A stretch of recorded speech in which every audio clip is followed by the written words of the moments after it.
Hello, and welcome back to the Faith and Ecology podcast, an initiative of the Jesuits for Climate Justice, Faith in Action at COP30 campaign. I am your host, Daniela, and for this fourth episode, we'll be zeroing in on the just energy transition, pertaining to the third call of our campaign.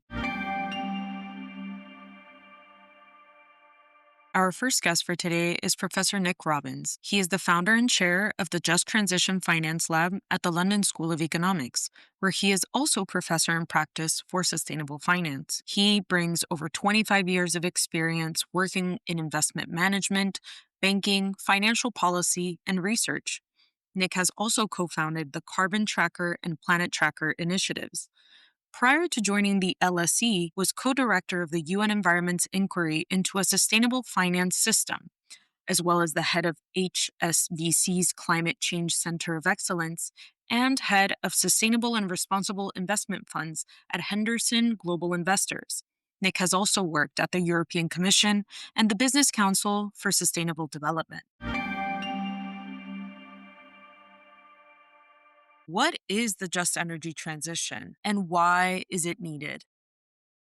Well, that's a very big question. But I think the main thing is the just energy transition is a strategy. It's a strategy to ensure that we phase out fossil fuels as quickly as possible and scale up renewable energy and energy efficient lifestyles. So the first aspect of the just energy transition is really to maximize the positive social outcomes of this transition. So that means ending energy poverty, particularly in Africa, but around the world. So it means that we create and expand good green jobs with good standards in the workplace and so on. We promote and achieve gender equality. We empower communities so they can benefit from renewables on their land. So that's the first thing, just energy transition, is really to make sure that we're using this shift from ending of fossil fuels and the scale up of renewables to really maximize positive social outcomes. The second one is protect. And it really is about making sure that as we go through this very disruptive process, we are protecting people. We're putting human rights at the center of all people. So that's particularly showing compassion and working with fossil fuel workers and communities as they're making that transition so they're not left behind, making sure that people's land rights are respected as we go ahead, that we respect the particular rights of indigenous peoples. And the third is then participate, is that the just transition or the transition is not something that just is imposed. We need to make sure that people are involved in shaping that so that the energy transition meets their needs and requirements. That's in the workplace. Workers are involved with their trade unions. That's in communities. It's in policy making and making sure that those who are often excluded from decision making are involved. So particularly women, youth, and so on. So those are the sort of three aspects. And it really all comes together in terms of the global south and developing countries. And exactly what does that have to do with climate finance? Well, it has everything to do with climate finance because essentially getting to a sustainable future is a question of investment, financial investment, but also in investment in people and communities. So if we're thinking about the first area, we're going to need to probably mobilize about $2 trillion a year for developing countries. The global south, if we put China to one side, if we think about the rest of the global south, it's about $2 trillion a year by 2035, which is 10 years away. That is a huge increase. About sort of 50% of that has got to come from outside of the developing world in terms of private finance, but also in terms of public finance, development banks, and so on. That includes making sure that we have a good proportion of that coming in terms of grant and concessional funding, and particularly for developing countries. How do we make sure that the scale up of renewables is done with justice in mind? How do we make sure that human rights standards are put in place for that? How do we share ownership of new renewables? So in that area, how do we channel finance to ending energy poverty in Africa? So that's the first area. Then we're going to need particular finance, and this is where public finance is going to be important as we phase out fossil fuels. And then this question of participation. We need to make sure people are able to input their views and are not excluded from the process. So essentially, the Baku to Belém roadmap, which is going to be agreed in the COP30, just transition is really at the heart of that. But it's absolutely essential. It's necessary because unless the process is is just, we're not going to have the public support, and we're not going to have the capabilities. We won't have the skills, we won't have the community support to make the transition work. Amazing. For our listeners who say, this is all fine and dandy, but I'm not included in those spaces, my voice does not count. What does this all have to do with me in a very practical sense? What would your answer to that be? Well, that's all about organization in civil society, in communities, in the workplace, in countries. What I think is, again, good about the just energy transition, this emphasis on participation of workers, communities, women, youth, and all the rest of it, is at the heart, and it's recognized. So in a sense, it's a great door to open and to use the international agreements and so on for people working in communities to actually make sure their voice is heard. What do faith communities and institutions of faith have to do with this process, and how can they partake in it? Well, I think from the beginning of sort of climate action in the financial system, the faith communities, particularly those of the church, including Catholic Church and Jesuits, have really been at the forefront and really been leaders in actually thinking about climate action in terms of divesting from fossil fuels, investing in clean energy solutions, and making sure that the rights of people are at the heart of these areas. So I think this is going to be an area where I think a COP, and then beyond COP, that actually the church and its investing bodies can really make a difference. So I think the church from faith-based communities has been leaders in terms of climate investment, and that's going to be something that's really going to need to continue. So it's a very strong area for follow-up really after COP.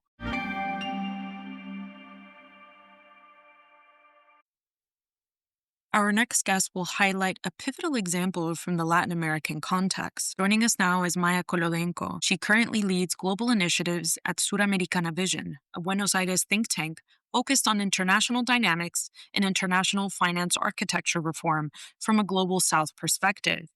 Maia is an economist and holds a master's degree in international studies from the Torquato di Tella University. She was previously state secretary for international economic and financial affairs at the Ministry of Economy of Argentina, led the representation of the ministry at the G20 as finance deputy, and has worked at both the World Bank and the Inter-American Development Bank. Well, thanks for the invitation. From in a global South, and in particular from a South America perspective, since I'm based in Buenos Aires, and I can tell you a little bit how this topic affects the region. Today, our world faces a dramatic debt and development crisis. As many of you know, debt-distressed countries today are sacrificing even their crucial investments in education, healthcare, infrastructure, and climate resilience even to make payments to external creditors. So this situation, this context that is affecting also the climate change and the climate justice, and is affecting most the vulnerable people, is the result of a global financial system that is not designed to serve the needs of the people and the planet. And the issue, as I just mentioned, is that climate change disproportionately affects vulnerable populations and regions that contribute even the least to the problem.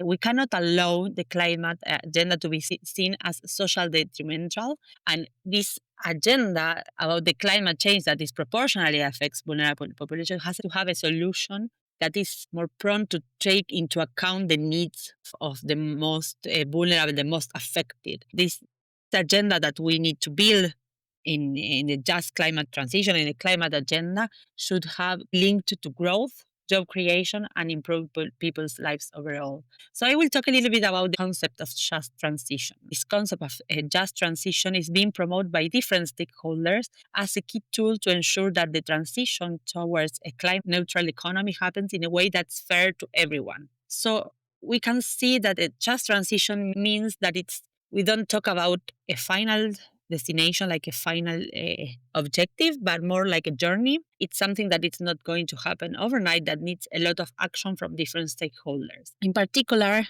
for Latin America, where the energy accounts for almost half of Latin America's greenhouse emissions, and oil, gas, and coal are used in electricity generation, transport, and industry, and brings associated environmental costs, and is one of the most important energy that is used in the region. A just energy. So we need to have a just energy transition that ensures that the costs and burdens of the transition are not shifted to these vulnerable groups, but are instead shared equitably. The action that needs to take place is, of course, today more important than ever. And we have in the region a special milestone as Brazil is holding the COP at the end of the year. So this topic should be having a prominent part in this initiative during the COP. So we mean that the change, the transition to a renewable energy or to energy that is less harmful to the environment cannot happen overnight also. Like this concept of just transition needs to also be applied to this energy. Just transition in the sense that it has to be gradually taking into account the different stakeholders that are affected. Communities, environmental organizations, trade unions agree that this cannot happen overnight. This means that not all like developing cleaner energy sources is needed, but also a system that is fair and more democratic and that takes into account the rights of different stakeholders, including the workers and the community. We need to understand that this just transition is about creating a new economic model that takes all into account and doesn't leave anyone behind.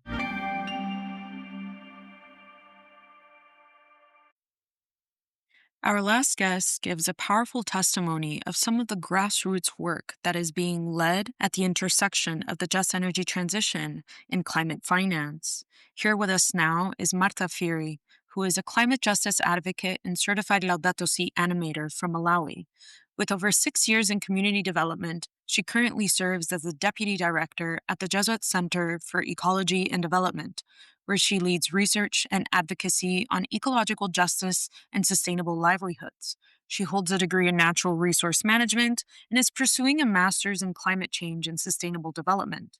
Martha's focus areas include empowering grassroots and youth climate advocates, especially in vulnerable African communities, ensuring that no one is left behind. All right, so thank you for having me here today. And I just want to share the experience of energy transition when it comes to Africa, but I will talk much on Malawi. Malawi is one of the countries most affected by climate change. We have had issues of droughts, issues of floods, cyclones, which are actually disrupting the lives and livelihoods of people, especially those living in the communities, the marginalized.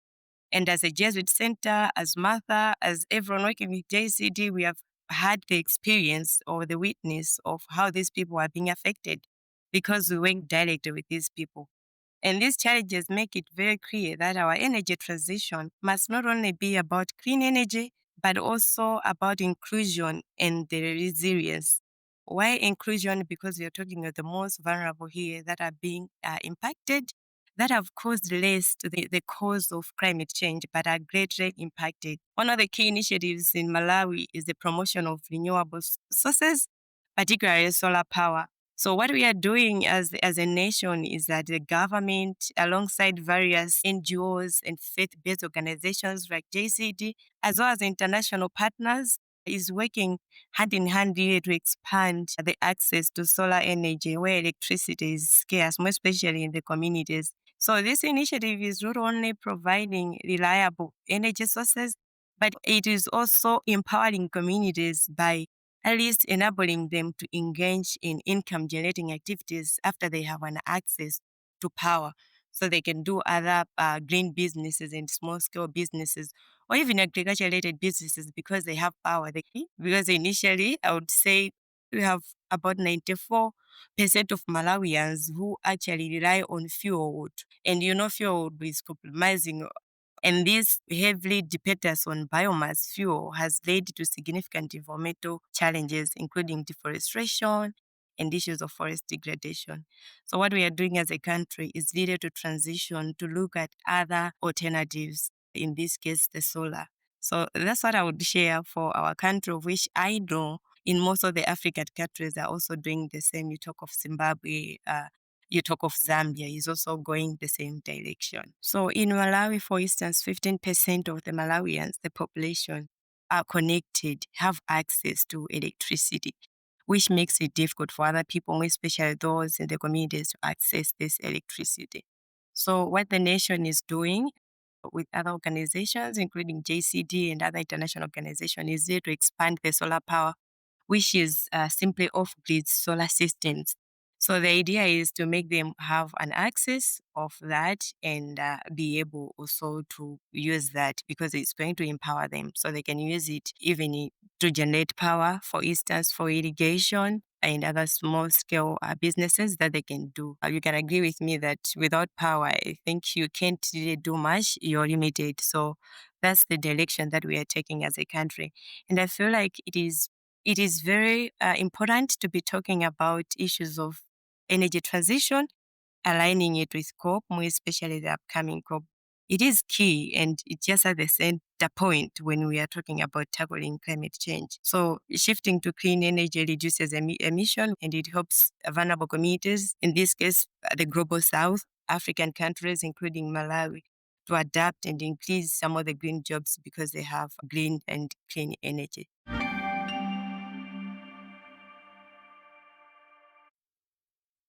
So, as this fourth episode comes to a close, one thing remains clear. The just energy transition is essential for making climate justice a reality, linking finance, community rights, and centering the experience of those making this work happen for the future of our common home. We've journeyed with Nick through global perspectives to a regional example from Latin America with Maia, and dug into the roots with Marta's inspiring faith based efforts in Malawi, all asserting that fairness and social justice must lead the way to the necessary shift to renewable resources. As the late Honduran indigenous land defender Berta Cáceres once said, those who do not know how to value their lands will never defend their rights.